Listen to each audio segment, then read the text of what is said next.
दिल्ली की आबो हवा खराब होती जा रही है और स्थिति यहाँ तक पहुंच गई है कि अब सुप्रीम कोर्ट को उसमें दखल देना पड़ा। आखिर क्या वजह रही कि सरकार प्रदूषण पर काबू ना पा सकी? इस वक्त बात करने के लिए हमारे साथ आम आदमी पार्टी के प्रवक्ता घरेंद्र भारद्वाज जी हैं। घरेंद्र जी, बहुत बहुत स्वागत है आपका पंजाब केसरी टीवी और नवोदय टाइम्स पर। धन्यवाद तरुण जी।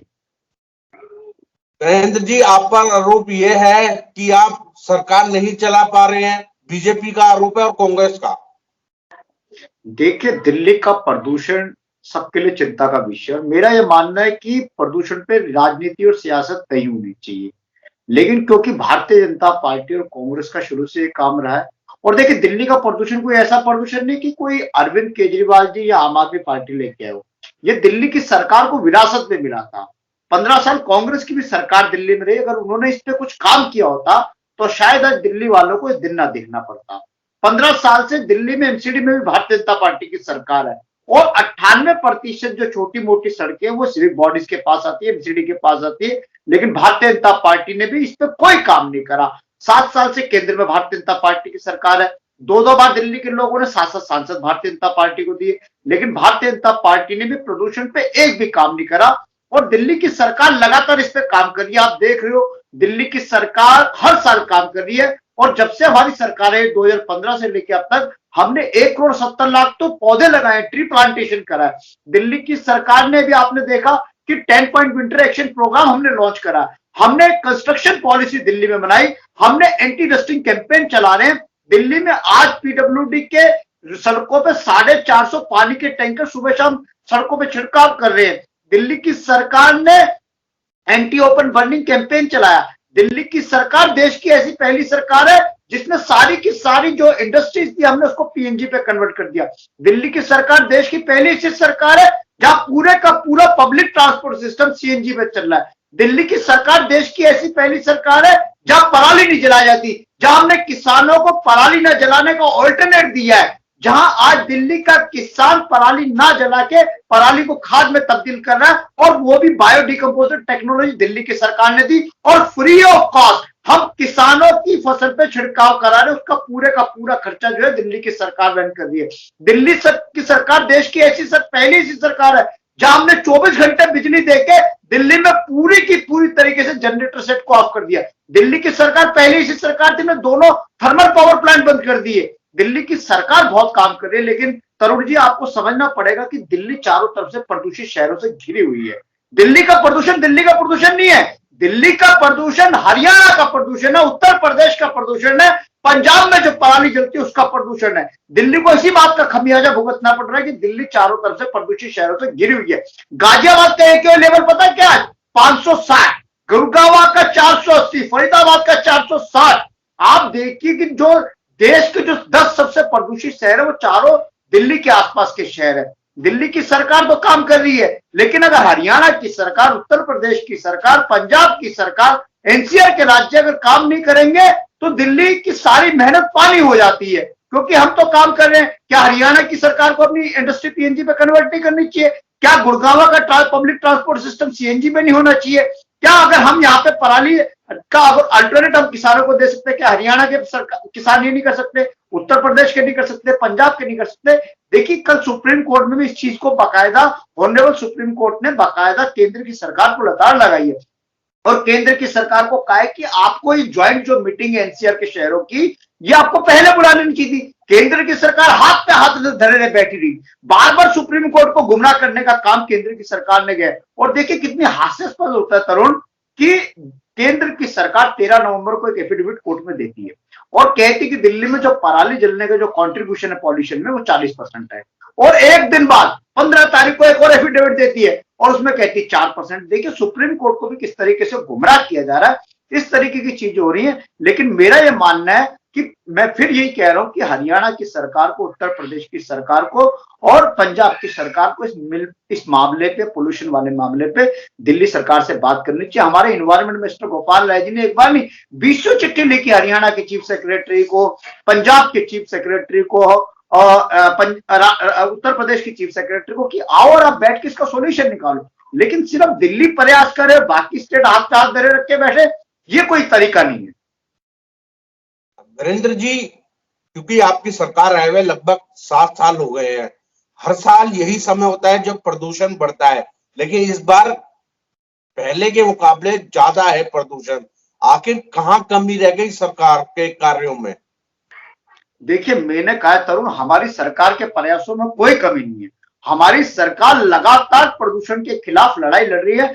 हमारी सरकार की कमिटमेंट है दिल्ली के 2 करोड़ लोगों को साफ सुथरी सांस देना, साफ सुथरी हवा देना, ये हमारी कमिटमेंट है, ये हमारे प्राइम एजेंडे में है। और आप देखोगे तरुण कि पूरे के पूरे साल के 10 महीने जो दिल्ली का AQI लेवल है वो 100 से नीचे रहता है, और अचानक इन 2 महीनों में दिल्ली का AQI लेवल 500 तक चला जाता है, 4 गुना जंप कर जाता है। इसका सीधा सीधा कारण है कि दिल्ली को जो प्रदूषण मिल रहा है, जो दिल्ली के ऊपर चारों तरफ स्मॉग का घेरा है, वो दिल्ली का नहीं है, वो हरियाणा में, पंजाब में, उत्तर प्रदेश में इस समय जो पराली जलाई जाती है उसका कंट्रीब्यूशन है। NCR की स्टेटों में जो कंस्ट्रक्शन एक्टिविटीज चल रही है, दिल्ली ने तो कंस्ट्रक्शन एक्टिविटीज बैन कर दी, लेकिन NCR में आज भी चल रही है, वो NCR की देन है। दिल्ली की सरकार ने सारी इंडस्ट्री PNG पर कन्वर्ट कर दी, लेकिन हरियाणा और NCR की स्टेट ने अभी भी वहां पे इंडस्ट्री जो है वो उस पे डीजल पे, कोयले पे चल रही है, उसका प्रदूषण है। दिल्ली ने तो अपना पब्लिक ट्रांसपोर्ट सिस्टम CNG पे कर दिया, लेकिन NCR की स्टेट ने नहीं करा। तो ये दिल्ली को जो खमियाजा भुगतना पड़ रहा है, आज जो दिल्ली वालों को जो जहरीली सांस, प्रदूषित सांस और प्रदूषित हवा लेनी पड़ रही है, उसमें दिल्ली वालों की दिक्कत यह है कि दिल्ली वालों को हरियाणा, उत्तर प्रदेश और पंजाब की सरकारों के नकारापन की वजह से, निकम्मेपन की वजह से हमें मजबूरी में जहरीली सांस लेनी पड़ रही है। आप लोगों ने बात की है अन्य राज्यों से इस मसले पर, प्रदूषण के मसले पर? देखिए, मैंने कहा कि लगातार दिल्ली की सरकार, क्योंकि दिल्ली की सरकार एक जिम्मेदार सरकार है, हम एक संवेदनशील सरकार है, और हमारी सरकार लगातार इस प्रयास में लगी है।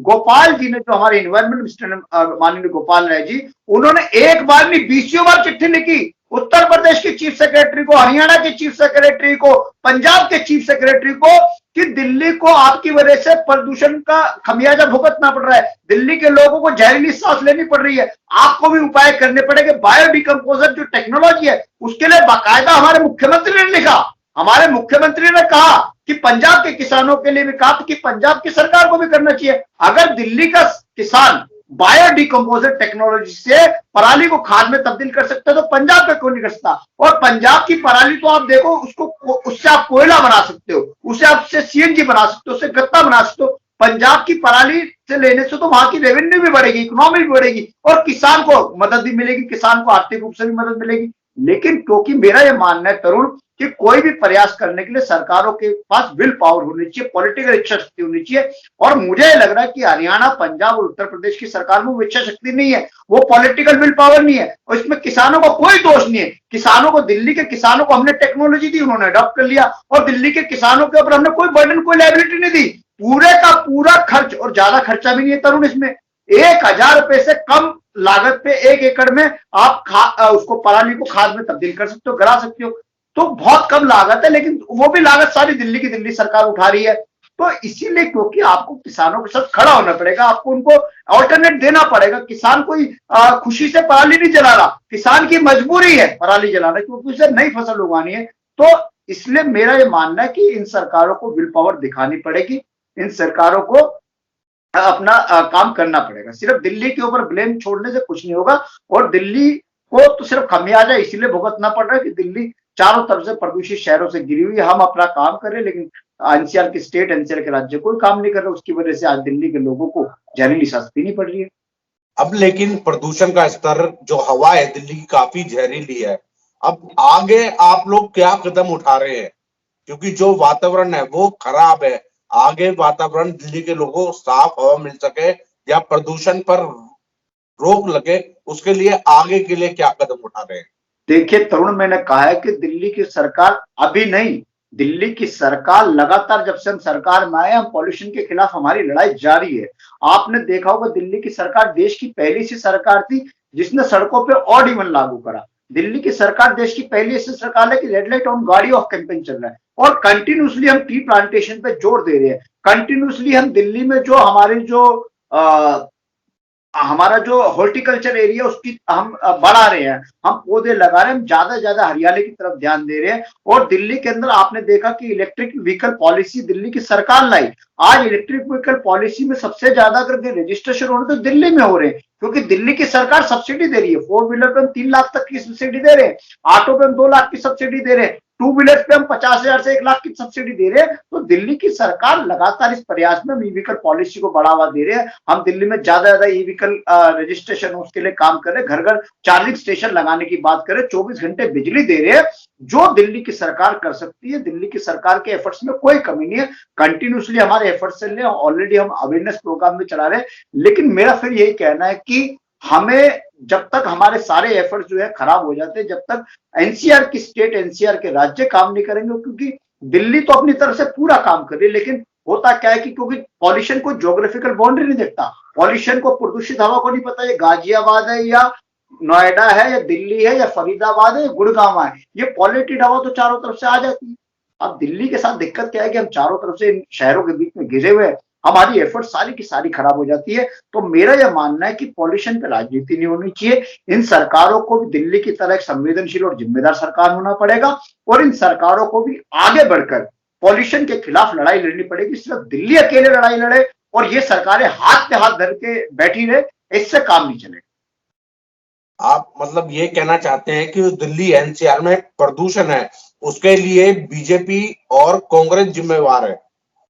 देखिए निश्चित तौर पर, देखिए तरुण, निश्चित तौर पर, क्योंकि हरियाणा में भारतीय जनता पार्टी की सरकार है, गुड़गांव, सोनीपत, फरीदाबाद ये हरियाणा के शहर है, उत्तर प्रदेश के शहर नोएडा, गाजियाबाद ये सब दिल्ली के चारों तरफ से शहर है। तो उत्तर प्रदेश में भी भारतीय जनता पार्टी की सरकार है, हरियाणा में भी भारतीय जनता पार्टी की सरकार है, पंजाब में पराली जल रही जिसकी वजह से दिल्ली इफेक्ट हो रही है, पंजाब में कांग्रेस की सरकार है।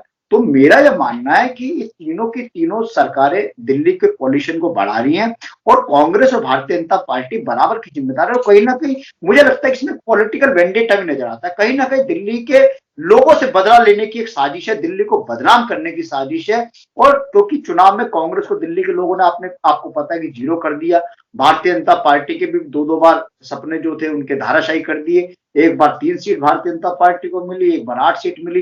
तो कहीं ना कहीं भारतीय जनता पार्टी और कांग्रेस का दिल्ली के लोगों के प्रति जो गुस्सा है, कहीं ना कहीं दिल्ली के लोगों से कैसे बदला लीजिए, कैसे दिल्ली को बदनाम किया जाए, उस काम में भारतीय जनता पार्टी और कांग्रेस की सरकारें लगी हुई हैं। लेकिन मेरा यह मानना है कि डेमोक्रेसी में इन सब चीजों की जगह नहीं है। और पॉल्यूशन पे पॉलिटिक्स मत करिए, आप इश्यू पे पॉलिटिक्स करिए, बहुत इश्यूज होते हैं, आप मुद्दों पे राजनीति करिए, लेकिन पॉल्यूशन पे राजनीति, क्योंकि मेरा ये मानना है कि तरुण कि पॉलिटिक्स जब साथ आती है ना, तो वो ये नहीं देखती कि भारतीय जनता पार्टी का नेता है या आम आदमी पार्टी का नेता है, कांग्रेस का नेता है, ये तो चाहती है। तो अगर दिल्ली पॉल्यूटेड होगी तो मुझे भी उस प्रदूषित सांस को लेना पड़ेगा, मेरे सीएम को भी लेना पड़ेगा, मेरे डिप्टी सीएम को भी लेना पड़ेगा, कांग्रेस के नेताओं को भी लेना पड़ेगा, भाजपा के नेताओं को भी लेना पड़ेगा। तो प्रदूषण पर राजनीति ना करें, प्रदूषण पर काम करें। दिल्ली का पॉल्यूशन हम सबके लिए चैलेंज है, हम सबको मिलकर काम करना है। दिल्ली हमारा शहर है, दिल्ली देश की राजधानी है, दिल्ली को साफ सुथरा बनाना, दिल्ली के लोगों को साफ सुथरी हवा देना हम सबकी जिम्मेदारी।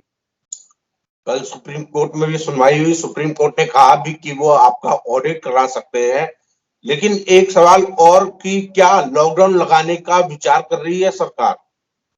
देखिए लॉकडाउन लगाना जो होता है तरुण, मेरा ये मानना है कि सबसे आखिरी उपाय है, क्योंकि सुप्रीम कोर्ट ने हमसे एक प्लान मांगा और सुप्रीम कोर्ट ने इस बात को कहा भी कि दिल्ली में क्या लॉकडाउन लगाए, तो दिल्ली की सरकार से एक प्लान मांगा, हमने प्लान दिया। हमने कहा कि हमने 7 दिन के लिए दिल्ली में सारे जो इंस्टीट्यूशनल हैं, स्कूल्स हैं, कॉलेजेस हैं, हमने सब बंद कर दिए। हमने दिल्ली के जो सरकारी ऑफिस हैं उनको हमने वर्क फ्रॉम होम के लिए कह दिया, प्राइवेट के लिए हमने एडवाइजरी जारी कर दी। और उस पे लॉकडाउन पे हमने कहा कि अगर ऑनरेबल सुप्रीम कोर्ट कहती है, अगर ऑनरेबल सुप्रीम कोर्ट को लगता है कि लॉकडाउन लगाने से, तो दिल्ली की सरकार तैयार है, लेकिन सिर्फ दिल्ली के लॉकडाउन लगाने से दिल्ली का प्रदूषण कम नहीं हुआ। उसके लिए पूरे के पूरे जो एनसीआर रीजन है, इन पूरे एनसीआर रीजन में, एनसीआर के जो एडजॉइनिंग जो हमारे जो शहर है, इन पे भी लॉकडाउन लगना चाहिए। गुड़गांव में भी होना चाहिए, गाजियाबाद में भी, नोएडा में भी, फरीदाबाद में भी, सोनीपत में भी, बहादुरगढ़ में, सब जगह होने चाहिए। क्योंकि सिर्फ दिल्ली लॉकडाउन लगा दे और ये खुलते घूमते रहे, फिर ये पॉल्यूटेड हवा, पॉल्यूटेड सांस, पॉल्यूटेड जो एनवायरमेंट है वो दिल्ली को देंगे। तो इसीलिए लॉकडाउन भी सिर्फ दिल्ली लगा दे, उससे भी काम नहीं चलने पा रहा। इसके लिए अगर लॉकडाउन, अगर सुप्रीम कोर्ट कहती है लॉकडाउन लगाना पड़ेगा, हम तैयार है, लेकिन लॉकडाउन पूरे एनसीआर रीजन में लगना चाहिए, ऐसा हमने सुप्रीम कोर्ट में अपना सबमिशन दिया। एक आखिरी सवाल मेरा, कई सालों से आप लोग ऑड इवन जो गाड़ियों का इस्तेमाल होता है ऑड इवन के तौर पे कराते हैं, इस बार देर कर दी या अभी आगे विचार है ऑड इवन करने का? देखिए निश्चित तौर पर देखिए हर स्टेप्स का चल रहा है। आपने देखिए दिल्ली की सरकार ने पहले 10 पॉइंट विंटर एक्शन प्लान बनाया, फिर हमने बायोडिकम्पोजर से किसानों की फसल में छिड़काव कराया, हमने फिर उसके खिलाफ जो हमारा ग्रीन ऐप था हमने उसको कनेक्टिविटी करी, हमने एंटी जो डस्ट कैंपेन है उसको चलाया, एंटी ओपन बर्निंग कैंपेन चलाया, रेड लाइट ऑन गाड़ी ऑफ चलाया। तो निश्चित तौर पर ये भी दिल्ली सरकार के एजेंडे में है। और ऐसा कुछ नहीं है, ऑड इवन से एक लिमिट तक तो होता है पॉल्यूशन। हमने उसके अलावा बाकायदा जो मैंने आपको बताया कि ई व्हीकल पॉलिसी पे हमारा जोर हो रहा है, ई व्हीकल रजिस्ट्रेशन ज्यादा हो रही है, और हमारी जो पॉल्यूशन कंट्रोल की जो टीम है तकरीबन 550 टीम हमारी डे नाइट काम कर रही है, 350 टीम हमारी दिन में और 200 के करीब टीम हमारी रात में काम कर रही है, जो यहाँ देख रही है कि कहीं डस्ट पॉल्यूशन तो नहीं रहा, कहीं कंस्ट्रक्शन एक्टिविटी से कहीं पर्यावरण को एनवायरमेंट को नुकसान तो नहीं, सारे चीजें हम कर रहे हैं। दिल्ली की सरकार एक जिम्मेदार सरकार है और दिल्ली की सरकार लगातार काम कर रही है, हमारी कमिटमेंट है। देखो ये दिल्ली को पॉल्यूटेड फ्री करना ये अरविंद केजरीवाल जी का एक सपना है। दिल्ली वालों के लिए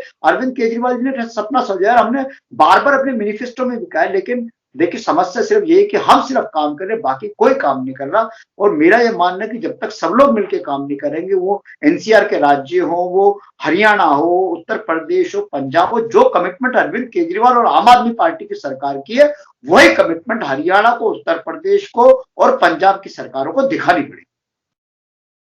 बहुत बहुत शुक्रिया सर, पंजाब केसरी टीवी और नवोदय टाइम्स से बातचीत करने के लिए, और उम्मीद करेंगे कि जल्द ही दिल्ली वासियों को और एनसीआर वालों को इस बढ़ते प्रदूषण से राहत मिले। बहुत बहुत धन्यवाद सर।